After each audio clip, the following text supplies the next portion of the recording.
जय हिंद, नमस्कार। स्वागत करता हूं आप सभी का गुरु घंटाल में। दोस्तों, आज हम 1 फरवरी 2022 से 5 फरवरी 2022 के इंपॉर्टेंट करंट अफेयर्स को रिव्यू करेंगे मल्टीपल चॉइस क्वेश्चंस के फॉर्मेट में। सबसे पहला सवाल है दोस्तों कि इंडिया का पहला इंटेलिजेंट मैसेंजर जिसका नाम है पॉप्स, इसको इनमें से किस एंटिटी ने लॉन्च किया है? 5 पैसा, फोन पे, मोबीक्विक या पेटीएम मनी? तो पेटीएम मनी ने लॉन्च किया है इंडिया का पहला इंटेलिजेंट मैसेंजर जिसका नाम है पॉप्स। अब आपके मन में सवाल आ रहा होगा, ये करेगा क्या? ये इंटेलिजेंट मैसेंजर क्यों है? तो दोस्तों, आप में से बहुत सारे पेटीएम मनी का इस्तेमाल करते होंगे। किस लिए करते हैं पेटीएम मनी का इस्तेमाल?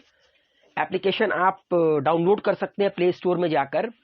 असल में घर में बैठे बिठाए अगर आपको शेयर मार्केट में पैसे लगाने हैं, शेयर खरीदना है, बेचना है, म्यूचुअल फंड में पैसे लगाने हैं, तो उसके लिए पेटीएम मनी नाम का एप्लीकेशन इस्तेमाल किया जाता है। ठीक है। जो भी पेटीएम मनी का इस्तेमाल करते हैं, जो भी पेटीएम मनी के ग्राहक हैं, अब पॉप्स उनकी मदद किस प्रकार से करेगा और कहलाएगा इंडिया का पहला इंटेलिजेंट मैसेंजर?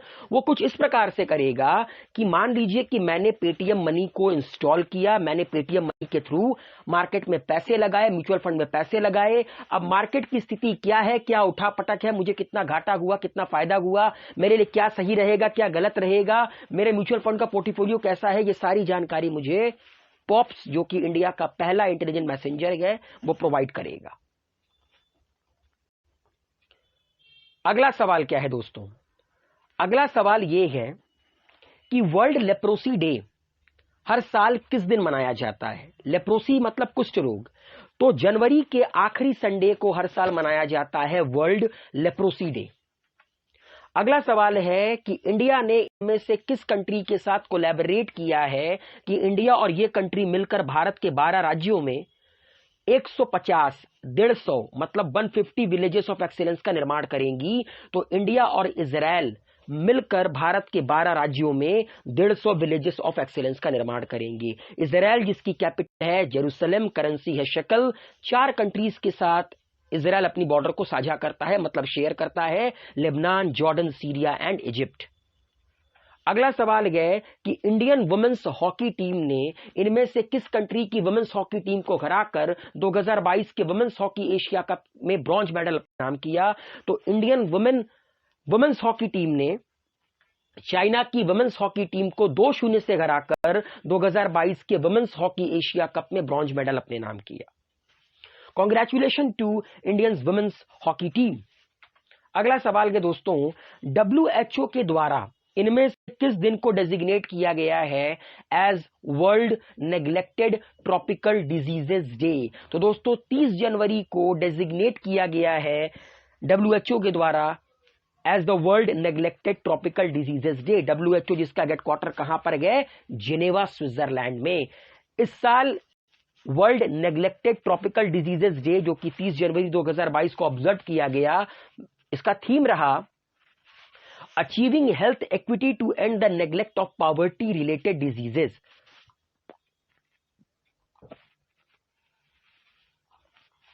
अगला सवाल यह है, 2022 का Australian Open men's single title किसने जीता?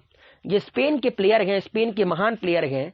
इनका नाम है राफेल नदाल और इन्होंने 21वां ग्रैंड स्लैम अपने नाम किया और ये वर्ल्ड रिकॉर्ड है। सबसे ज्यादा ग्रैंड स्लैम जीतने का वर्ल्ड रिकॉर्ड बना दिया राफेल नदाल ने। और इस बार का ऑस्ट्रेलियन ओपन 2022 का मेंस सिंगल टाइटल भी इन्होंने अपने नाम किया। आइए कुछ किताबों के बारे में बात कर लेते हैं जिनका विमोचन हुआ 1 फरवरी से लेकर 5 फरवरी तक। इंडिया की पहली महिला आईपीएस ऑफिसर किरण बेदी की ऑटोबायोग्राफी रिलीज हुई है, फियरलेस गवर्नेंस। ऑपरेशन खात्मा जिसको लिखा है अश्विनी भटनागर और आरसी गंजू ने। द क्लास ऑफ 2006, ये जो इंजीनियरिंग का एक बैच होता है उसके ऊपर ये पूरी की पूरी किताब है जिसको लिखा है आकाश कंसल ने।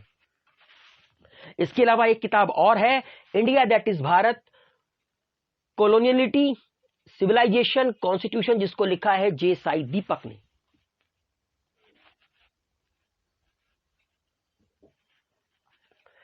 चलिए देखते हैं हमारा अगला सवाल क्या है।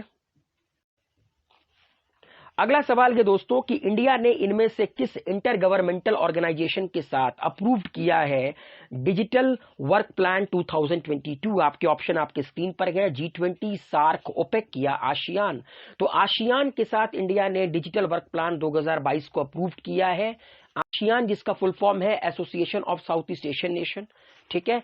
10 कंट्रीज इसकी मेंबर हैं। 8 अगस्त 1967 में इसका निर्माण हुआ था। जकार्ता में इसका हेडक्वार्टर सिचुएटेड है। सॉरी। अगला सवाल ये है, Australian Open women's singles title अपने नाम किसने किया 2022 का? ऑस्ट्रेलिया की प्रोफेशनल प्लेयर एशले बार्टी ने अपने नाम किया Australian Open women's single title 2022। अगला सवाल ये दोस्तों, which state has topped India's list in the number of MSME owned by entrepreneurs from schedule caste. मतलब इन चारों राज्यों में से किस राज्य ने टॉप किया कि इस राज्य में जो MSME चलती है, micro small and medium enterprises, सबसे ज्यादा इस राज्य के MSME के जो ओनर एंटरप्रेन्योर हैं वो शेड्यूल कास्ट को बिलोंग करते हैं। तो Maharashtra has topped India's list in the number of MSME owned by entrepreneurs from schedule cast. अगला सवाल के दोस्तों, इंडियन कोस्ट गार्ड जो कि तट रक्षक कहे जाते हैं, जो हमारे देश के तटों की रक्षा करते हैं, 1 फरवरी 2022 को इन लोगों ने अपना कौन-सावां रेजिंग डे मनाया? तो 46वां रेजिंग डे सेलिब्रेट किया इंडियन कोस्ट गार्ड ने। 1 फरवरी 1977 को इनका निर्माण हुआ, ठीक है। मिनिस्ट्री ऑफ डिफेंस के अंडर ये काम करते हैं और वयम रक्षामः ये इनका मोटो है।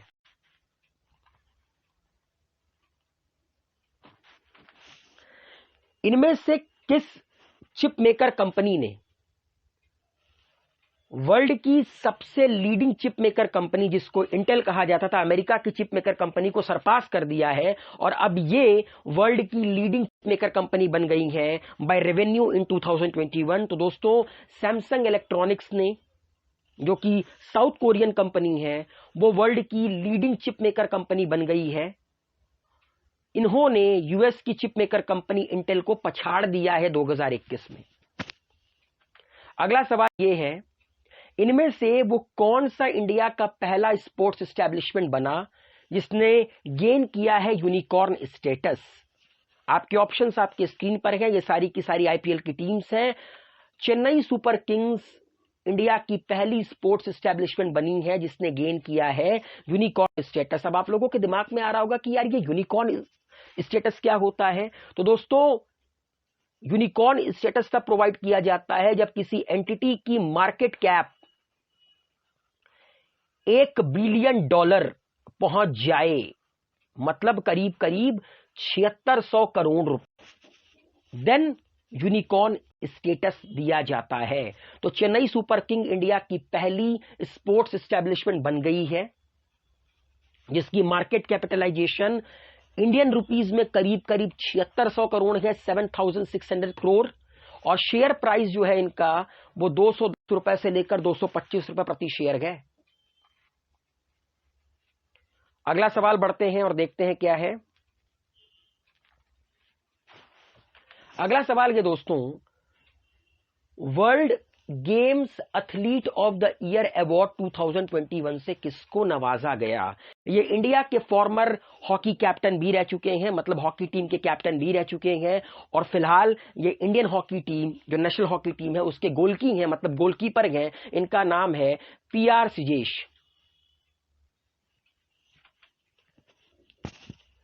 – 2022 के उड़ीसा ओपन बैडमिंटन टूर्नामेंट जो कि कटक में हुआ उड़ीसा में, वुमेन सिंगल टाइटल किसने अपने नाम किया?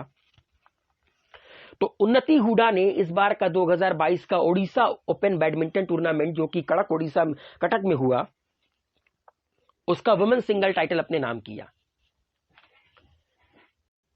हमारे देश के प्रधानमंत्री श्री नरेंद्र मोदी ने एड्रेस किया इनमें से, अच्छा, नेशनल कमीशन फॉर वुमेन का 30वां फाउंडेशन डे एड्रेस किया। नेशनल कमीशन फॉर वुमेन जिसका निर्माण 1992 में हुआ, आपको बताना है किस दिन किया गया, किस दिन एड्रेस किया था, 30 foundation day programme of the National Commission for Women. तो दोस्तों 31 जनवरी को हमारे देश के यशस्वी प्रधानमंत्री श्री नरेंद्र मोदी जी ने एड्रेस किया 30th foundation day programme of National Commission for Women. अगला सवाल यह है, गवर्नमेंट ने अप्रूव कर दिया है कि गवर्नमेंट इस कंपनी को बेच रही है 12,100 करोड़ रुपए में। कौन सी कंपनी? नीलाचल इस्पात निगम लिमिटेड। आपको बताना है कि गवर्नमेंट ने ये जो सेल किया है 12,100 करोड़ रुपए में, किसको? नीलाचल इस्पात निगम लिमिटेड, वो किस कंपनी को बेचा है? तो दोस्तों टाटा स्टील ने इस कंपनी को खरीदा है सरकार से 12,100 करोड़ रुपए पे करके, नीलाचल इस्पात निगम लिमिटेड। वर्ल्ड वेटलैंड्स डे किस साल मनाया जाता है? हर साल। तो दोस्तों 2 फरवरी को हर साल मनाया जाता है world wetlands day. Tata sky जो डीटीएच है, डायरेक्ट टू होम, उसने अपने ब्रांड का नाम रीब्रांड कर लिया है, बदल लिया है। अब टाटा स्काई को हम किस नाम से पुकारेंगे? टाटा स्काई को अब हम टाटा प्ले के नाम से पुकारेंगे। लेफ्टिनेंट जनरल जेवी रेड्डी, इनको डिफेंस इंटेलिजेंस एजेंसी का हेड अपॉइंट किया गया है। आपको बताना है कि डिफेंस इंटेलिजेंस एजेंसी का पहला डायरेक्टर जनरल कौन था, जो फिलहाल अभी अभी रिटायर हुए हैं। कमाल की शख्सियत है, अक्सर आप इनको न्यूज में देखेंगे, कई सारे इनके एपिक जो रिप्लाई होती है बड़े शानदार होती है। ये हैं लेफ्टिनेंट जनरल केजीएस ढिल्लन साहब। ये 31 जनवरी को रिटायर हुए और यही पहले डायरेक्टर जनरल थे डीआईए के, डिफेंस इंटेलिजेंस एजेंसी के। फिलहाल अब है लेफ्टिनेंट जनरल जीएवी रेड्डी साहब। इनमें से किस बैंक ने टाटा पावर के साथ लॉन्च किया है Surya Shakti cell for financing solar project? तो दोस्तों टाटा पावर के साथ स्टेट बैंक ऑफ इंडिया ने मिलकर लॉन्च किया है Surya Shakti cell for financing solar projects in India. Social activist have built a temple for Mahatma Gandhi, Gandhi Mandiram and freedom fighters Smriti Vanam in which of the following state? तो दोस्तों आंध्र प्रदेश के जो सोशल एक्टिविस्ट हैं उन्होंने महात्मा गांधी का एक टेम्पल बिल्ड किया है जिसका नाम है गांधी मंदिरम, और फ्रीडम फाइटर्स के लिए भी एक मंदिर का निर्माण किया है जिसका नाम है स्मृति वनम। जैसा कि आप लोगों को पता है कि हमारे देश में इलेक्शन का माहौल चल रहा है, भारत के 5 राज्यों में इलेक्शन गए, उसमें पंजाब भी है। तो इलेक्शन मैस्कट क्या है पंजाब का, जिसको अनवील्ड किया chief electoral office of Punjab ने रिसेंटली? तो भोलू, स्टंपी, शेरा या बल्लू? तो दोस्तों पंजाब का जो इलेक्शन मैस्कट है वो है शेरा। अगला है स्पुतिक गस्तर फेस्टिवल इनमें से किस राज्य में मनाया जाता है? अरुणाचल, मणिपुर, दमन एंड दीव, लद्दाख? तो स्पुतिक गस्तर फेस्टिवल दोस्तों लद्दाख में मनाया जाता है। What is the global rank of the Life Insurance Corporation in the brand Finance Most Valuable Insurance Brand in 2022? World की एक लिस्ट जारी हुई है, मतलब एक रैंकिंग जारी हुई है, brand finance most valuable insurance brand. LIC को वर्ल्ड में 10वां स्थान मिला है। वर्ल्ड की 10वीं सबसे वैल्यूएबल इंश्योरेंस ब्रांड बन गई है लाइफ इंश्योरेंस कॉर्पोरेशन एलआईसी। ये एक तरह की स्टैट्यूटरी कॉर्पोरेशन है जिसका निर्माण एलआईसी एक्ट 1956 के तहत पार्लियामेंट में एक एक्ट पास कराकर किया गया था। ठीक है, 1 सितंबर 1956 में एलआईसी का निर्माण हुआ। एमआर कुमार इसके चेयरमैन है और इसका हेडक्वार्टर है मुंबई में। अगला सवाल क्या है दोस्तों? अगले सवाल की तरफ बढ़ते हैं। तोरगिया फेस्टिवल जो कि मुनपा ट्राइबल कम्युनिटी सेलिब्रेट करती है, इनमें से किस राज्य में? तो दोस्तों अरुणाचल प्रदेश की मुनपा ट्राइबल जो कम्युनिटी है वो सेलिब्रेट करती है तोरगिया फेस्टिवल। रामसर साइट इस वक्त हिंदुस्तान में कितने हैं? 46, 47, 48, 49, टोटल रामसर साइट इस वक्त हिंदुस्तान में 49 है, 49। ईरान के एक शहर का नाम है रामसर, वहीं पे वेटलैंड कन्वेंशन हुआ था 1971 में, और इसीलिए रामसर साइट्स कहा जाता है। ठीक है। जामनगर गुजरात में एक बर्ड सेंचुरी है जिसका नाम है खिजादिया बर्ड सेंचुरी, और उत्तर प्रदेश में बखीरा वाइल्ड लाइफ सेंचुरी को रामसर कन्वेंशन की वेटलैंड लिस्ट में ऐड कर दिया गया है, और अब 49 रामसर साइट्स हो गए हैं हिंदुस्तान में, जिसमें सबसे अधिक आपको यूपी में मिलेंगे।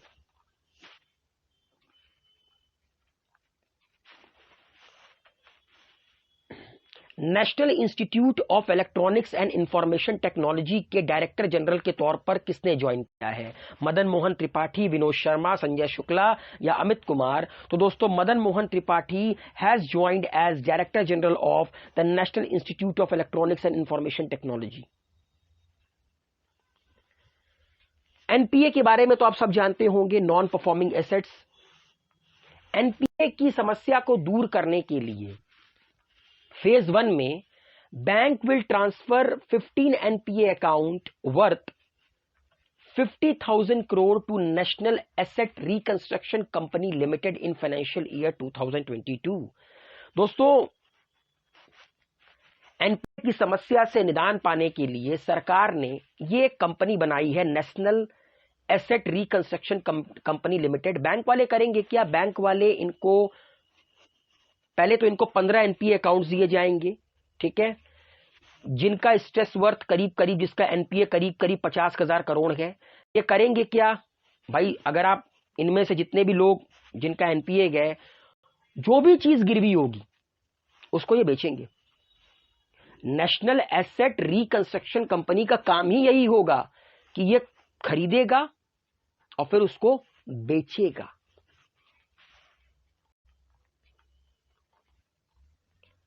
तो 50,000 करोड़ शुरुआत में इनको दिए जाएंगे रिकंस्ट्रक्ट करने के लिए। The government is setting up the national land monetisation corporation. Initial authorise share capital of NLMC will be 5,000 crore. सरकार ने नेशनल लैंड मोनेटाइजेशन कॉर्पोरेशन बनाया है। क्यों बनाया है? ताकि जो सरकार की जमीनें हैं उनको सरकार सही तरीके से यूटिलाइज कर पाए, और इसके लिए इनिशियली जो शेयर कैपिटल है वो 5,000 करोड़ का लगाया जाएगा इस ऑर्गेनाइजेशन में, कॉर्पोरेशन में। The Jet Zero emission announce the launch of the world's first hydrogen powered flying boat. World की पहली हाइड्रोजन पावर्ड फ्लाइंग बोट जिसका नाम है द जेट, वो कहां पर अनाउंस किया गया है? वो अनाउंस किया गया है दुबई, यूएई में। A global center of excellence in affordable and clean energy has been launched at which of the following IIT? इनमें से किस IIT में लॉन्च किया गया global centre of excellence in affordable and clean energy? तो IIT Dharwad में launch किया गया है global centre of excellence in affordable and clean energy. इनमें से कौन सी कंट्री ने सेलिब्रेट, मतलब कौन सी कंट्री सेलिब्रेट कर रही है 2022 को as the year of tiger? ये हमारी पड़ोसी कंट्री है चाइना, जो कि 2022 को सेलिब्रेट कर रही है as the year of tiger. The Aravali biodiversity park has been declared as India's first other effective area based conservation measure site. ठीक है, आपको बताना है कि अरावली बायोडाइवर्सिटी पार्क, जिसको डिक्लेयर किया गया है इंडिया का पहला other effective area based conservation measures site, ये कहां पर लोकेटेड है? तो आंसर आपके स्क्रीन पर है, ये गुरुग्राम हरियाणा में लोकेटेड है। स्ट्रीट स्टूडेंट कर एक छोटी सी फिल्म है, एक शॉर्ट फिल्म है। आपको बताना है कि इसको किस लैंग्वेज में बनाया गया, और इस फिल्म ने 2 लाख रुपए जीते NHRC short film award competition, जो कि रिसेंटली हुआ। तो दोस्तों, ये जो स्ट्रीट स्टूडेंट नाम का शॉर्ट फिल्म था, ये तेलुगु में था, जिसने 2 लाख रुपए जीते NHRC short film award competition में। International day of human fraternity हम कब सेलिब्रेट करते हैं पूरे विश्व में? तो दोस्तों, international day of human fraternity हम सेलिब्रेट करते हैं 4 फरवरी को। 2022 के Laureus world breakthrough of the year award के तौर पर किसको नॉमिनेट किया गया है? तो दोस्तों हमारे देश की आन बान और शान नीरज चोपड़ा जी को नॉमिनेट किया गया है for the prestigious 2022 Laureus world breakthrough of the year award. इनमें से वो कौन सा क्रिकेटर है जिसने इंटरनेशनल क्रिकेट काउंसिल मतलब ICC spirit of the cricket award 2021 अपने नाम किया? आपकी ऑप्शन आपके स्क्रीन पर है। न्यूजीलैंड के प्लेयर हैं डैरल मिशेल, इन्होंने international Cricket council ICC spirit of the cricket award 2021 अपने नाम किया। वर्ल्ड कैंसर डे जो कि 4 फरवरी को मनाया जाता है हर साल, इस बार इसका थीम क्या था? इस बार इसका थीम था close the care gap. Insolvency and bankruptcy board of India का चेयरमैन के तौर पर किसकी नियुक्ति हुई है? आपके ऑप्शन आपके स्क्रीन पर हैं। तो दोस्तों रवि मित्तल नए चेयरमैन नियुक्त किए गए हैं आईबीबीआई के insolvency and bankruptcy board of India के। तो दोस्तों ये थे इंपॉर्टेंट करंट अफेयर्स 1 फरवरी से लेकर 5 फरवरी 2022 तक के। उम्मीद है आप लोगों को ये वीडियो पसंद आया होगा। अपना प्यार बनाए रखिए। मुलाकात होती है अगले वीडियो में, तब तक के लिए अलविदा। Good luck, take care.